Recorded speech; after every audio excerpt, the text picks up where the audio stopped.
School गिर गया, बच्चे मर गए। सवाल यह है कि सरकारी स्कूल क्यों गिरता है, प्राइवेट स्कूल क्यों नहीं गिरता? और भारत का सरकारी स्कूल क्यों गिरता है, सिंगापुर जापान का सरकारी स्कूल क्यों नहीं गिरता? सरकारी स्कूल क्यों गिरता है, शिक्षा मंत्री का घर क्यों नहीं गिरता? भारत में भ्रष्टाचार के कारण हर साल 5 लाख लोगों की मौत होती है। स्कूल गिरता है, मौत होती है। सड़क में गड्ढा होता है, गाड़ियों का एक्सीडेंट होता है, उससे मौत होती है। पुल टूट जाता है, उससे मौत होती है। नकली दवा खा के लोग मर रहे हैं। लोग नकली दूध, घी, मक्खन, पनीर खा के लोग मर रहे हैं। थाने के भ्रष्टाचार के कारण लोग आत्महत्या कर लेते हैं।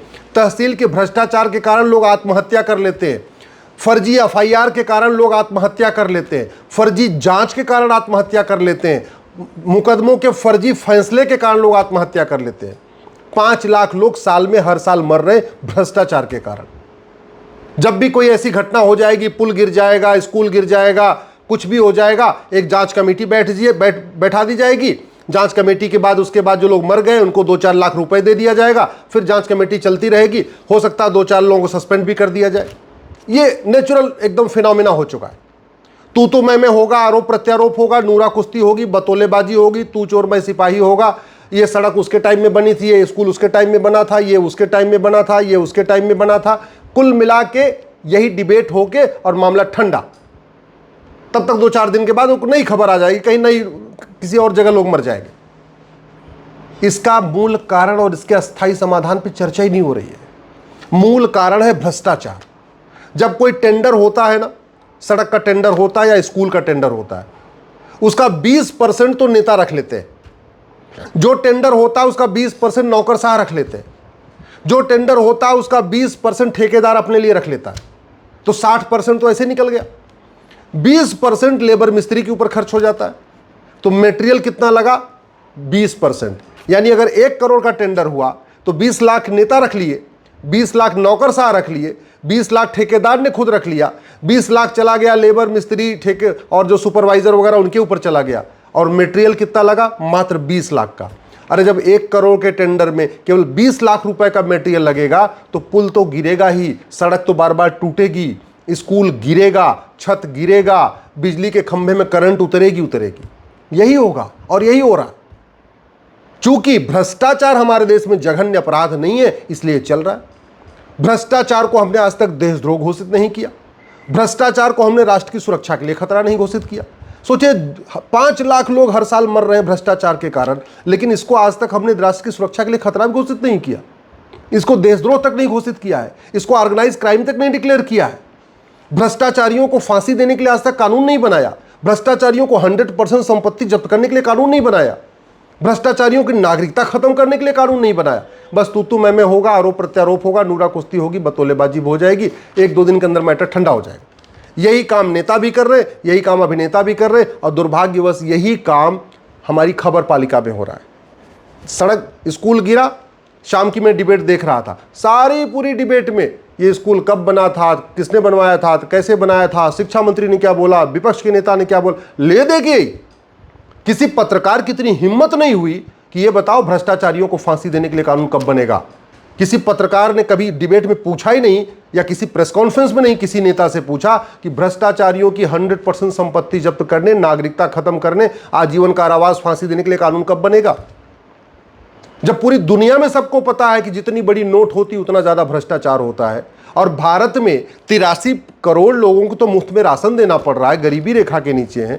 सरकारी आंकड़े कहते हैं कि 80% लोग 100 रुपए से कम खर्च करते हैं पर डे। मात्र 20% ऐसे लोग हैं जो 100 रुपए से ज्यादा पर डे खर्च करते हैं, और जो 20% 100 रुपए से ज्यादा खर्च करते हैं उनके पास एटीएम, पेटीएम, भीम, UPI, debit card, credit card है। फिर ये 100 रुपए से बड़ी नोट की जरूरत क्या है? मैं कई बार कह चुका हूं, 100 रुपए से बड़ी नोट बंद कर दें, 25% भ्रष्टाचार तुरंत खत्म हो जाएगा। इस भारत में आज की डेट में सब लगभग अधिकतर लोग डिजिटल पेमेंट कर रहे हैं। एटीएम, पेटीएम, भीम, यूपीआई, रुपए कार्ड, कुछ न कुछ यूज कर रहे हैं। फिर 5,000 रुपए से ऊपर कैश लेन देन क्यों परमिट किया जा रहा? अगर कानून बना दें कि 5,000 रुपए से ऊपर कोई भी आदमी कैश में पेमेंट नहीं कर पाएगा, चाहे वो बिजली का बिल हो, चाहे वो कोई और बिल हो, चाहे वो गाड़ी खरीदना हो, चाहे पेट्रोल भरवाना हो, कुछ भी अगर जहां 5,000 रुपये से ऊपर देना है वो कैश में नहीं होगा।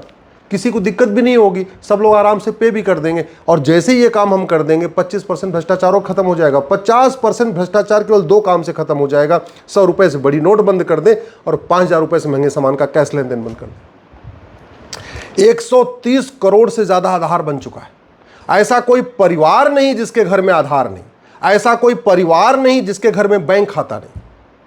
225 करोड़ खाते चल रहे हैं। जनसंख्या भारत की 150 करोड़ है, 225 करोड़ बैंक खाते चल रहे हैं। सारे अकाउंट मिला दीजिए आप, ये जनधन खाता मिला दीजिए, सेविंग अकाउंट ले लीजिए, करंट अकाउंट ले लीजिए, सारे अकाउंट मिला दीजिए तो 225 करोड़ बैंक खाते भारत में है। 55 करोड़ तो जनधन खाता है। जनधन खाता गरीबों का खुलता है। फिर प्रॉपर्टी को आधार से लिंक करने के लिए कानून क्यों नहीं बना रहे? 100 रुपये से बड़ी नोट क्यों नहीं बंद कर रहे?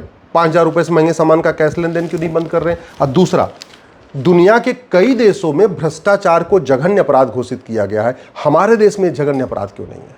दुनिया के कई देशों में भ्रष्टाचारियों को फांसी होती है, हमारे देश में यह कानून क्यों नहीं है? कब बनेगा? दुनिया के कई देशों में भ्रष्टाचारियों की 100% संपत्ति जब्त होती है, हमारे देश में यह कानून कब बनेगा? दुनिया के कई देशों में भ्रष्टाचारियों की नागरिकता खत्म कर दी जाती है, हमारे देश में यह कानून कब बनेगा? चीन में एक कंपनी के जनरल मैनेजर ने ठेकेदार से कुछ 2 लाख युआन लिया था, उठा के फांसी दे दिया। चीन में एक पूर्व कानून मंत्री को फांसी हो चुकी है। सिंगापुर में कितने लोगों को फांसी हो चुकी है? अरे अगर भारत को सिंगापुर बनाना है, भारत को जापान बनाना है, भारत को चीन बनाना है, तो हमें चीन, जापान, सिंगापुर जैसा कानून भारत में लागू करना पड़ेगा। जब सारी 50% समस्याओं का मूल कारण भ्रष्टाचार है, लोग मर रहे हैं, लोग तड़प रहे हैं, और किसी की जिंदगी की कीमत क्या है? आप 1 लाख रुपए दे दीजिए, किसी की हत्या करा दीजिए। और ये क्यों चल रहा है? क्योंकि कानून घटिया है। आप 1 लाख रुपए दे दीजिए, किसी के खिलाफ फर्जी केस करवा दीजिए, FIR करा दीजिए। क्यों चल रहा है? क्योंकि कानून घटिया है। आप थानेदार को 1 लाख 2 लाख रुपए दे दीजिए और जांच पलटवा दीजिए, एकदम उल्टी जांच रिपोर्ट लग जाएगी। क्यों चल रहा है? क्योंकि कानून घटिया है। आप जज को, डिस्ट्रिक्ट कोर्ट के जज को, तहसीलदार को 5 लाख 10 लाख रुपए दे दीजिए, अपने पक्ष में फैसला ले लीजिए। क्यों चल रहा है? क्योंकि कानून घटिया है। और इस घटिया कानून से लोग परेशान होकर आत्महत्या कर रहे हैं। फर्जी दहेज केस से लोग आत्महत्या कर रहे हैं, फर्जी SC ST केस के कारण लोग आत्महत्या कर रहे हैं। ये जो रोड एक्सीडेंट हुआ, सड़क गिरना हुआ, पुल गिरना हुआ, ये अलग बात है, लेकिन भ्रष्टाचार कारण और भी तो अलग अलग उसके इंपैक्ट आ रहे हैं ना। फिर भ्रष्टाचार के ऊपर चर्चा क्यों नहीं हो रही है? कोई एक भी सांसद संसद में उठ के खड़ा होकर बोला कि हाँ, भ्रष्टाचारियों को फांसी होनी चाहिए, नागरिकता खत्म होनी चाहिए, इनकी प्रॉपर्टी जब 100% प्रॉपर्टी जब्त होनी चाहिए? कोई एक सांसद, विधायक का नाम बताइए जिसने विधानसभा में खड़े होकर कहा हो कि भ्रष्टाचार को जघन्य अपराध घोषित करना चाहिए और भ्रष्टाचारियों का narco polygraph brain mapping test करके इनको साल भर के अंदर फांसी होनी चाहिए? कोई एक मंत्री का नाम बताइए आप जिसने कभी पब्लिकली बोला हो कि हाँ, ये भ्रष्टाचार देशद्रोह, इस भ्रष्टाचार को देशद्रोह घोषित कर देना चाहिए और ऐसे भ्रष्टाचारियों को साल भर के अंदर फांसी दे देनी चाहिए। सबको पता है कि भारत की 50% समस्याओं का मूल कारण भ्रष्टाचार है। एक भी सरकारी डिपार्टमेंट भ्रष्टाचार से मुक्त नहीं है, एक भी योजना भ्रष्टाचार से मुक्त नहीं है। थाना भ्रष्टाचार का अड्डा बना हुआ है, तहसील भ्रष्टाचार का अड्डा बना हुआ है, नगर निगम भ्रष्टाचार का अड्डा बना हुआ है, ये DDA, GDA, LDA जो भी है, ये PDA, ये सारे भ्रष्टाचार के अड्डे बने हुए हैं। कोई ऐसी योजना नहीं है जिसमें कमीशन नहीं जा रहा है। इसके बावजूद हम इसकी बात ही नहीं कर रहे कि बस तू मैं करेंगे, आरोप प्रत्यारोप करेंगे, नूरा कुश्ती करेंगे, बतौलेबाजी करेंगे। और सबसे बड़ी बात ये, आखिर क्या कारण है कि जो समस्या भारत में है सिंगापुर में नहीं है, जो समस्या भारत में है जापान में नहीं है, जो समस्या भारत में वो जर्मनी में नहीं है, जो समस्या भारत में वो अमेरिका में नहीं है? तो भारत की कोई समस्या लाइलाज तो नहीं है, भारत की कोई समस्या विश्वव्यापी तो नहीं है, लेकिन कानून बदलने पर कोई चर्चा नहीं होगी। मैं आग्रह करता हूँ, ये जो भारतीय न्याय संहिता है, इसमें एक चैप्टर जोड़िए करप्शन के लिए। भ्रष्टाचार को देशद्रोह घोषित करिए, भ्रष्टाचार को ऑर्गेनाइज क्राइम डिक्लेयर करिए, भ्रष्टाचार को राष्ट्र की सुरक्षा के लिए खतरा घोषित करिए, भ्रष्टाचार को देश की एकता अखंडता के लिए खतरा घोषित करिए, और भ्रष्टाचार को वेजिंग वॉर डिक्लेयर करिए। भ्रष्टाचारियों की 100% संपत्ति जब्त करने, नागरिकता खत्म करने और फांसी देने के लिए कानून बनाइए। भ्रष्टाचार खत्म हो जाएगा। ये जो हर साल 5 लाख लोगों की मौत हो रही है, ये 5 लाख लोग बच जाएंगे, नहीं तो मरते रहेंगे।